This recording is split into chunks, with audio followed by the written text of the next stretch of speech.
everyone, welcome to today's video.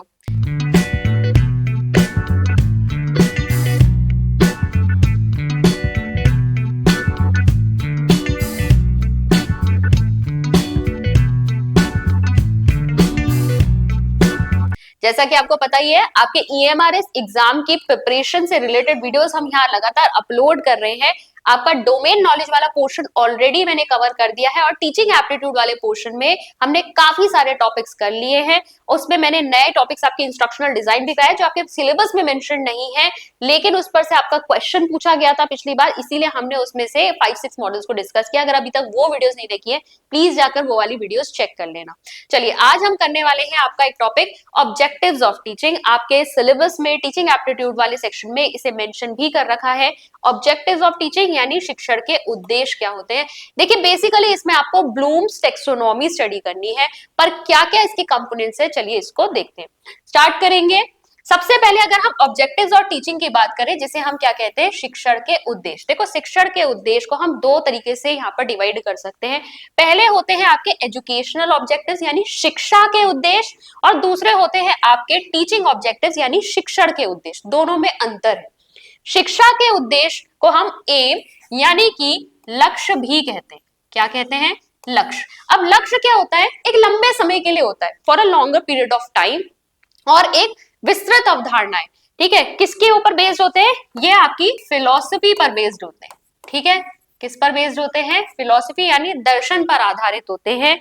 Basically पूरे curriculum, पूरे education system से हम क्या प्राप्त करना चाहते हैं, वो होता है हमारे एजुकेशनल ऑब्जेक्टिव्स, या फिर जिन्हें हम एम या लक्ष्य कहते हैं। जैसे हमारे आज समाज की नीड्स क्या है, जैसे आज हम स्किलफुल लेबर चाहते हैं, बहुत ज्यादा स्किल्ड प्रोफेशनल्स चाहते हैं, इसीलिए आज जो करिकुलम है उसमें चेंजेस किए गए, कोडिंग इंक्लूड की गई है। साइंस के सब्जेक्ट के साथ आप आर्ट्स वाले सब्जेक्ट्स भी ले सकते हो, क्योंकि इम्पैक्ट यहाँ पर किसके ऊपर डालना है, यहाँ साइंटिफिक एक्सप्लोरेशन को हमें ज्यादा यहाँ पर देखना है। इसके अलावा जो बच्चे हैं वो आज की जो टेक्नोलॉजीज हैं उसको ज्यादा सीख सके, ये हमारे आज की नीड है, इसीलिए हम करिकुलम में उस हिसाब से चेंजेस करते हैं। ठीक है, तो एजुकेशनल ऑब्जेक्टिव्स क्या होते हैं? ये संपूर्ण शिक्षा के द्वारा हम क्या प्राप्त करना चाहते हैं उस पर आधारित होते हैं।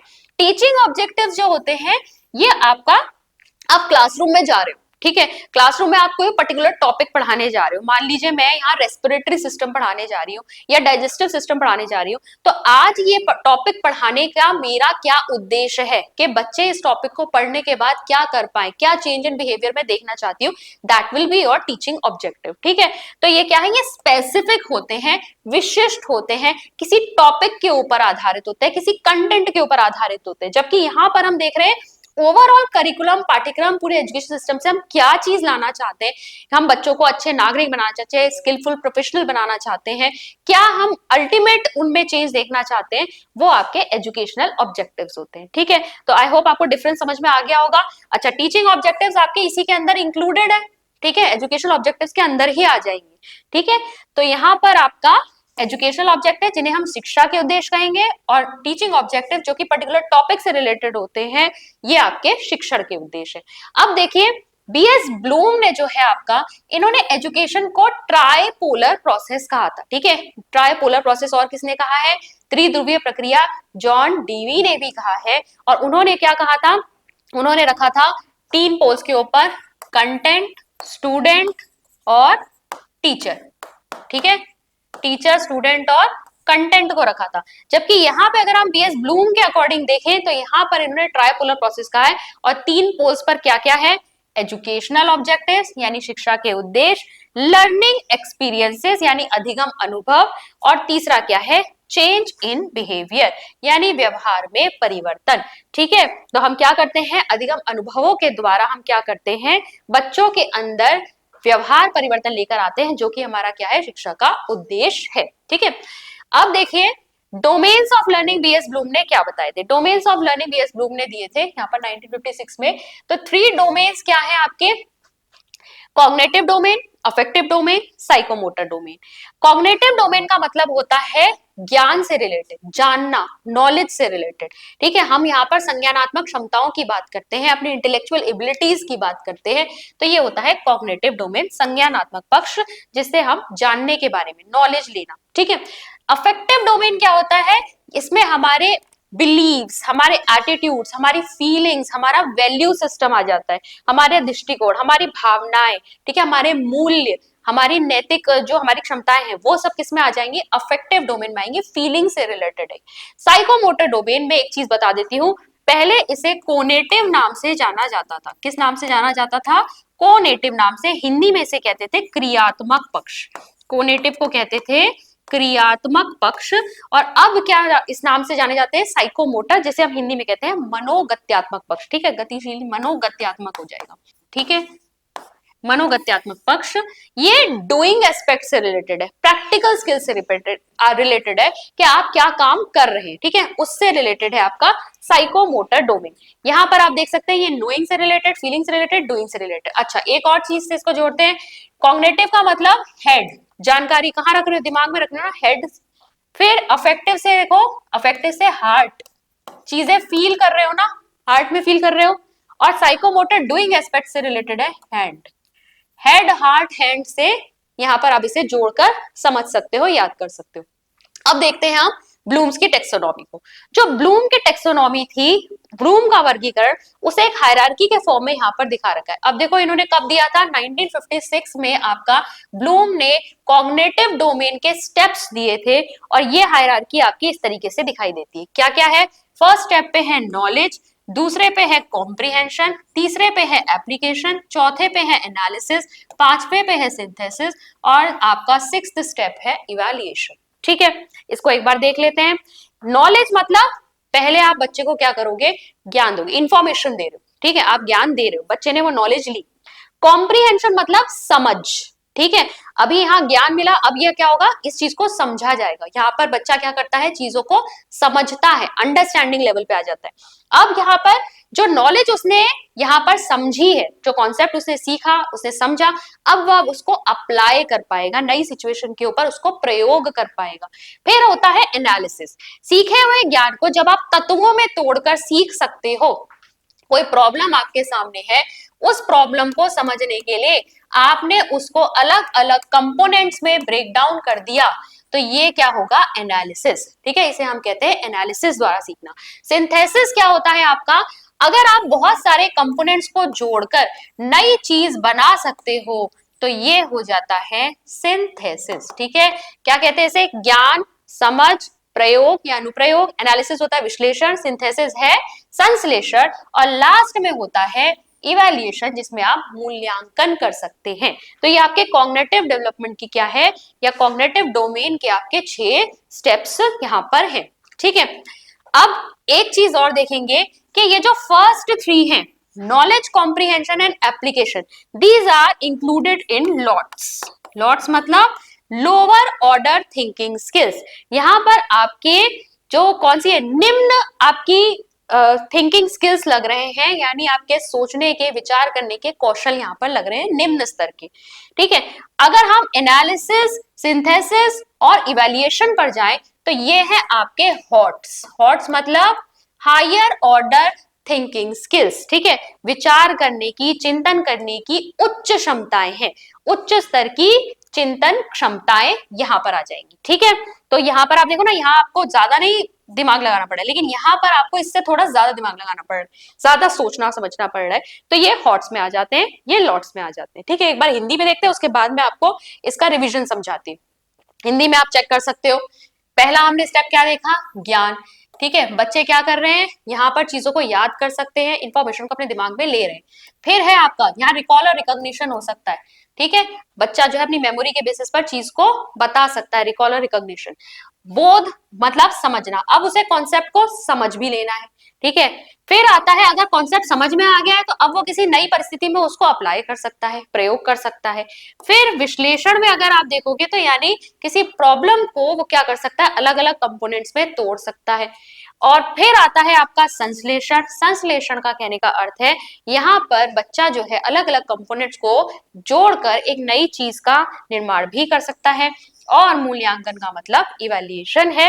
अब बालक ने जितना भी ज्ञान प्राप्त किया है, उसके आधार पर वो सही गलत, क्या चीज करेक्ट है, उसको भी डिसीजन ले सकता है, मूल्यांकन कर सकता है। ठीक है, ये आपके स्टेप्स थे। अब अगर हम बढ़े कि ये 1956 में जो ब्लूम्स की टेक्सोनॉमी आई थी उसका रिवीजन किया था लॉरेन एंडरसन ने। लॉरेन एंडरसन ने यहाँ पर 2001 में ब्लूम्स की टेक्सोनॉमी का, ठीक है, इसे हम क्या कहते हैं, ब्लूम की टेक्सोनॉमी, इस वर्गीकरण का, ब्लूम के वर्गीकरण का रिवीजन किया था। अब ये रिवीजन जो है इसके अकॉर्डिंग यहाँ पर दो चेंजेस मेजर हुए थे। पहला चेंज क्या हुआ था, यहाँ पर जितने भी टर्म्स हमें दिख रहे हैं ये सब संज्ञा शब्द है, नाउन वर्ड्स है। इन सभी नाउन वर्ड्स को उन्होंने वर्ब फॉर्म में यानी क्रिया के फॉर्म में चेंज कर दिया। ठीक है, तो पहला चेंज तो क्या देखा हमें कि संज्ञा से ये क्रिया शब्दों में इसे चेंज कर दिया गया।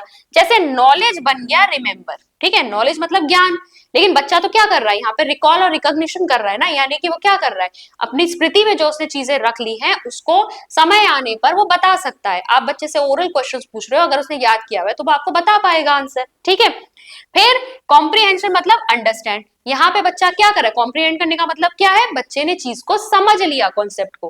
फिर एप्लीकेशन का मतलब है अप्लाई।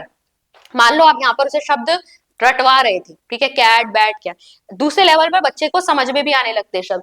तीसरे उसमें अगर आपने सेंटेंसेस लिखना बच्चे को सिखाया तो आपने कोई वर्ड दिया, अब आप उसे उससे सेंटेंस फ्रेम करने के लिए कह रहे हैं कि बैट वर्ड से आप कोई सेंटेंस फ्रेम करो, तो अगर उसे कॉन्सेप्ट समझ में आ गया बैट का मतलब क्या है तो उससे एक सही सेंटेंस फ्रेम कर पाएगा। ठीक है, फिर आता है आपका एनालाइज, यहाँ एनालिसिस लिखा हुआ है, एनालिसिस क्या हो गया, संज्ञा उसकी फॉर्म हो गई, नाउन फॉर्म हो गई, उसका अगर वर्ब फॉर्म देखे तो एनालाइज, बच्चा क्या कर रहा है, विश्लेषण कर रहा है। फिर है सिंथेसिस को, अब देखो यहाँ जो ऊपर के टॉप वाले थे ना उसको उन्होंने क्या कर दिया, चेंज कर दिया।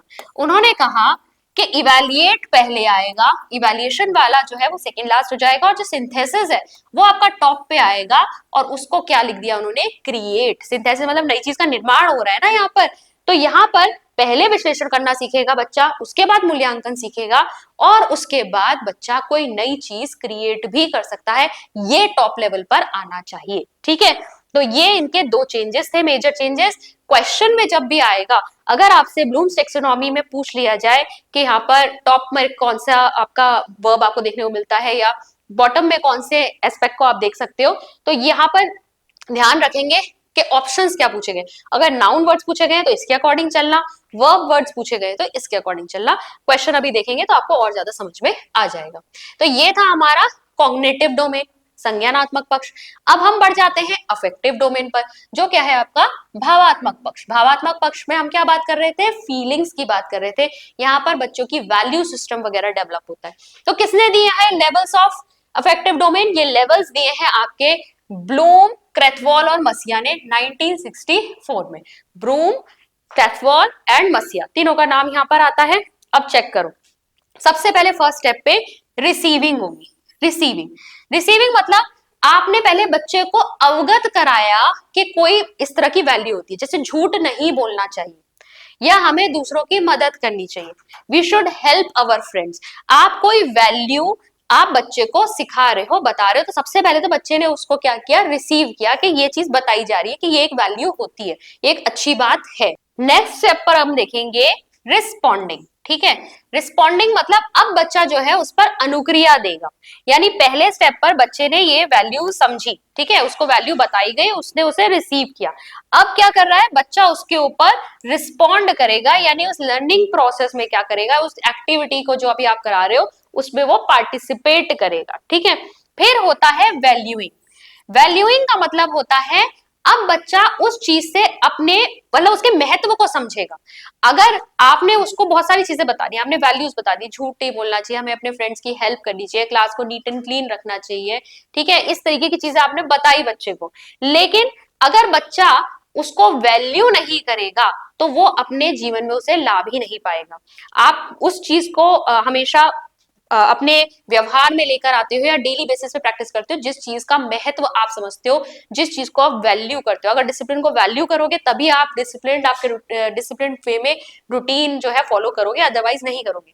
तो यहाँ है बच्चा जो है स्टेज में अब उस चीज को वैल्यू करता है, यानी उसकी वैल्यू को समझता है, उसके महत्व को समझता है, ये वैल्यूइंग स्टेज है। ठीक है, जो इन्फॉर्मेशन उसने लर्न की है कि मुझे ये बताया गया है, इसका अब महत्व जो है वो अपने मन में बनाएगा। फिर है ऑर्गेनाइजिंग। अब देखो वैल्यूज तो उसे बहुत सारी सिखाई जा रही है और किस वैल्यू का क्या ज्यादा महत्व है, किसका ज्यादा महत्व है, किसका कम महत्व है, उसके अकॉर्डिंग वो उसे ऑर्गेनाइज कर लेता है। आपने 3-4 चीजें बता दी उसको कि फ्रेंड्स की हेल्प भी करनी चाहिए, झूठ नहीं बोलना चाहिए।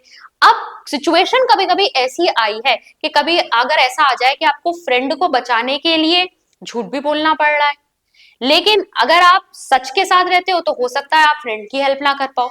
अब इस केस में क्या करेंगे आप, बच्चा जो है वो डिलेमा में आ गया, उसको सोचना पड़ जाएगा। तो यहां अब वो डिसीजन कैसे लेगा, ऑर्गेनाइजेशन से। मतलब कौन सी वैल्यू उसके लिए कितना महत्व रखती है, उसके आधार पर उसका एक्शन परफॉर्म किया जाएगा। अगर उसके लिए मित्रता ज्यादा इंपॉर्टेंट है, मित्र की हेल्प करनी ही है, तो वो झूठ भी बोल सकता है। लेकिन अगर वो ये देख रहा है कि नहीं मुझे तो सच के साथ ही रहना है, चाहे दोस्त की मदद हो पाए या ना हो पाए, तो वो क्या करेगा, वो सच ही बोलेगा। यहाँ पर हम अपने वैल्यूज को क्या करते हैं, प्रायोरिटाइज करते हैं, कौन सी वैल्यू ज्यादा इंपॉर्टेंट है, कौन सी कम इंपॉर्टेंट है, इस तरीके से ऑर्गेनाइजेशन होगा। और एक बार हमारा, क्योंकि देखो सबका वैल्यू सिस्टम अलग होता है, ठीक है, सबका वैल्यू सिस्टम अलग होता है, कोई किसी चीज को ज्यादा महत्व देता है, कोई किसी चीज को कम महत्व देता है। तो ये ऑर्गेनाइजेशन करने के बाद ये चीज क्या हो जाती है, फाइनली उसके चरित्र का हिस्सा बन जाती है, कैरेक्टराइज हो जाती है। फाइनली जो स्टूडेंट है उसके दिमाग में जो है वो चीजें एकदम फिट हो जाएंगी, उसके व्यवहार में भी झलकेंगी। अब एब्स्ट्रैक्टली भी, अमूर्त रूप से भी वो कभी भी किसी चीज के बारे में सोच रहा है तो वो इसी वैल्यू सिस्टम के हिसाब से, इसी बिलीफ सिस्टम के हिसाब से ही चलेगा। ठीक है, तो ये है आपका अफेक्टिव डोमेन। एक बार हिंदी वाले भी देख लीजिए। सबसे पहले रिसीविंग यानी अधिग्रहण होता है। यहाँ पर आपको बच्चे को ध्यान लगाना है, यानी कि बच्चे को जो भी वैल्यू आप समझा रहे हो, सिखा रहे हो, उसकी क्या इंपॉर्टेंस होनी चाहिए, या हमें झूठ क्यों नहीं बोलना चाहिए। आप मॉरल स्टोरीज के रूप में सुनाते हो ना बच्चों को, जब आप बच्चों को कहानी सुनाते हो कि कोई भी कहानी का लास्ट में आप मॉरल उसे बता रहे हो कि इससे हमें क्या सीख मिलती है, तो वहां पर आप बच्चे का ध्यान आकर्षित कर रहे हो कि उस वैल्यू के प्रति जो है बच्चा अटेंटिव हो जाए। फिर बच्चा उसके ऊपर क्या देता है, फिर उसके ऊपर अनुक्रिया देता है, फिर अनुमूल्यन यानी वैल्यू करता है उसको, ठीक है, फिर संगठन यानी इन सभी वैल्यूज को वो क्या करेगा, ऑर्गेनाइज करेगा, प्रायोरिटाइज करेगा, कौन सी वैल्यू उसके लिए ज्यादा महत्वपूर्ण है, और फिर ये उसके स्वभाव का ही हिस्सा बन जाती है। ये है आपका अफेक्टिव डोमेन।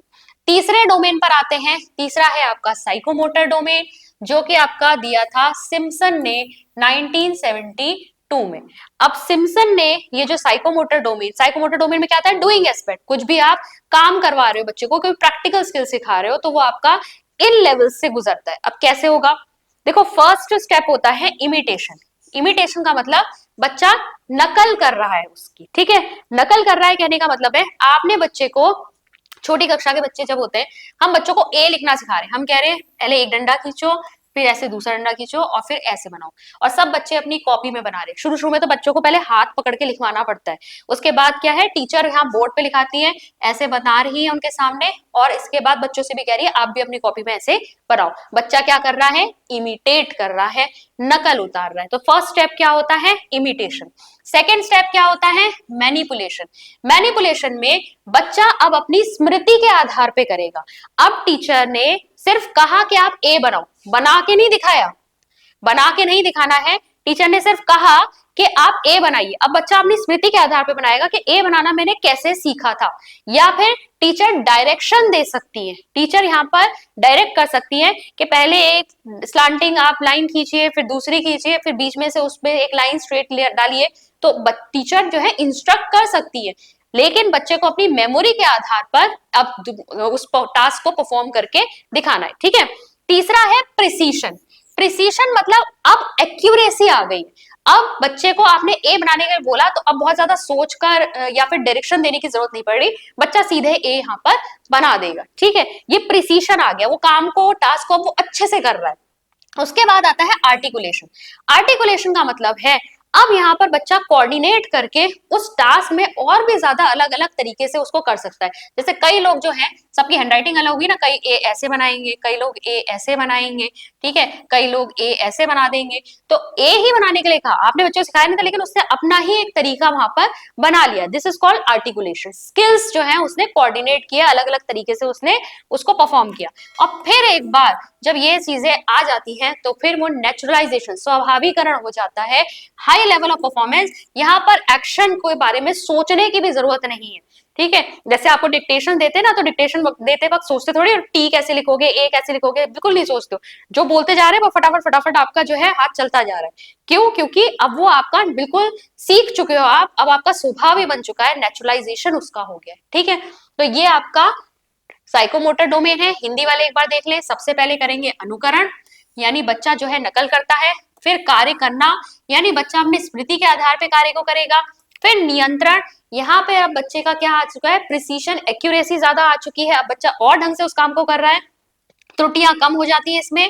समन्वय, यानी कि अब बच्चा क्या कर रहा है, अलग अलग तरीकों से उस टास्क को परफॉर्म कर रहा है। और फिर स्वाभाविकरण हो गया, यानी अब वो टास्क जो है उसी का बिल्कुल नेचुरली उसे आ गया है, हिस्सा बन गया है, बिल्कुल उसकी मसल मेमोरी में भी कहते हैं ना, बिल्कुल आ जाता है। ठीक है, हाथ अब अपने आप ही चलना शुरू हो जाएगा। तो यहाँ पर ये आपके डोमेन्स थे। एक बार और देख लो यहाँ पर, ये क्या है, कॉग्निटिव डायमेंशंस क्या है, remembering, understanding, applying, analysing, evaluating and creating. फिर साइकोमोटर डोमेन में हमने imitation, manipulation, precision, articulation, naturalisation देखा। अफेक्टिव डोमेन में हमने रिसीविंग, रिस्पॉन्डिंग, वैल्यूइंग, ऑर्गेनाइजेशन और इंटरलाइजेशन, या फिर आप क्या कह सकते हो उसे, कैरेक्टराइजिंग। ठीक है, नेक्स्ट चलेंगे अब हम क्वेश्चंस पर। ठीक है, हमने ये 3 डोमेन्स देखे, इनको अच्छे से समझ लीजिएगा। और अब हम इनके ऊपर बेस्ड एमसीक्यूज चेक करते हैं। तो the main objective of teaching is, शिक्षण का मुख्य उद्देश्य क्या है, provide information, develop understanding, impart skills, all of the above. तो ये सभी है, हम ये सभी चाहते हैं कि बच्चे को ज्ञान भी दे, मतलब इंफॉर्मेशन, सूचना प्रदान करें, उसको उसकी अंडरस्टैंडिंग भी बढ़ाए और साथ ही साथ स्किल्स भी बच्चा सीखे। तो ऑल ऑफ द अबव यहाँ पर सही ऑप्शन आपका हो जाएगा। नेक्स्ट पे चलेंगे, question number 2, which domain emphasizes development of values and attitudes. ठीक है, तो वैल्यूज और एटीट्यूड्स की बात कौन सा डोमेन करता है, कॉग्निटिव, अफेक्टिव, साइकोमोटर, सोशल। तो आपका अफेक्टिव डोमेन भावात्मक पक्ष की बात करता है। Which one is the highest level in blooms taxonomy, और यहाँ इन्होंने रिवाइज्ड लिखा हुआ है, यानी हम लॉरेन एंडरसन ने जो रिवीजन दिया था उसके अकॉर्डिंग पूछ रहे हैं कि हाईएस्ट लेवल जो है कौन सा है ब्लूम्स टेक्सोनॉमी का। तो इवैल्यूएशन, रिमेम्बरिंग, क्रिएटिंग, अंडरस्टैंडिंग, तो इसका क्या है, क्रिएटिंग को उन्होंने टॉप लेवल पर रखा था, तो सी ऑप्शन हो जाएगा इसका। नेक्स्ट है आपका, the correct sequence of Bloom's original taxonomy is, Bloom की जो ओरिजिनल टेक्सोनॉमी थी उसका सीक्वेंस क्या था। तो सबसे पहले वहां पे क्या था, नॉलेज। तो देखो सबसे पहले तो यहाँ पे ए और बी में से ही सिलेक्ट करना है, क्योंकि सी और डी में तो नॉलेज आ ही नहीं रहा। तो नॉलेज, उसके बाद पहले कॉम्प्रिहेंशन होगा। ठीक है, नॉलेज के बाद कॉम्प्रिहेंशन मतलब समझना, फिर बच्चा उसे अप्लाई कर रहा था, फिर उसका एनालिसिस, फिर सिंथेसिस और फिर लास्ट में इवैल्यूएशन। तो बी ऑप्शन आपका सही ऑप्शन है। नेक्स्ट पे चलेंगे, the statement student writes an essay with proper grammar belongs to which domain. तो बच्चा सही व्याकरण के साथ निबंध लिखता है, ये किस डोमेन में आएगा, कॉग्निटिव, अफेक्टिव, साइकोमोटर, रिफ्लेक्टिव। तो यहाँ लिखने की बात हो रही है, डूइंग एस्पेक्ट की बात हो रही है, तो ये साइकोमोटर डोमेन में आएगा। नेक्स्ट है आपका, a teacher conducts a lesson where students first recall definitions, then explain concepts in their own words and finally apply the concept to solve real problems. Which level of Bloom taxonomy are being covered in this teaching process. तो देखिए सबसे पहले बच्चा recall कर रहा है, यानी कि क्या कर रहा है, रिमेंबर। फिर बच्चा कॉन्सेप्ट को अपने शब्दों में लिख रहा है, अगर अपने शब्दों में लिख रहा है इसका मतलब वो कॉन्सेप्ट समझ चुका है, तो अंडरस्टैंडिंग आएगा। और उसके बाद उसे रियल लाइफ प्रॉब्लम पे अप्लाई कर रहा है, यानी अप्लाइंग होगा। तो ए वाला ऑप्शन होगा, याद रखना, समझना और लागू करना। और लास्ट क्वेश्चन देखेंगे, a science teacher asks students to perform an experiment, record their observations and draw conclusions from the data. The teacher observes how well they handle equipment and follow safety procedures. Which domain of learning is primarily being assessed here? तो यहाँ पर देखिए teacher जो है experiment perform करवा रही है और चेक कर रही है कि एक्सपेरिमेंट को कितने अच्छे तरीके से बच्चे कर रहे हैं, सेफ्टी मेजर फॉलो कर रहे हैं या नहीं। तो यहाँ डूइंग एस्पेक्ट की बात हो रही है अगेन, तो कॉग्निटिव, इफेक्टिव, साइकोमोटर, सोशल, तो यहाँ साइकोमोटर डोमेन आपका आ जाएगा। तो ये थे आपके ऑब्जेक्टिव्स ऑफ टीचिंग, इसको हमने डिटेल में स्टडी किया, किस तरह के क्वेश्चंस बनते हैं वो भी हमने देखे। अगर आपने अभी तक हमारी प्रीवियस वीडियोस नहीं देखी है तो प्लीज एक बार चेक कर लीजिएगा। ईएमआर इसका बहुत सारा कंटेंट जो है टीचिंग एप्टीट्यूड और डोमेन नॉलेज से रिलेटेड मैंने ऑलरेडी कवर करवा दिया है। अगर आपको हमारी वीडियोस अच्छी लग रही है तो प्लीज इसे लाइक कीजिएगा और अपने फ्रेंड्स के साथ शेयर भी कीजिएगा। चैनल को अभी तक सब्सक्राइब नहीं किया है तो इसे सब्सक्राइब कर लीजिएगा। मैं मिलती हूँ आपसे नेक्स्ट वीडियो में। Thank you.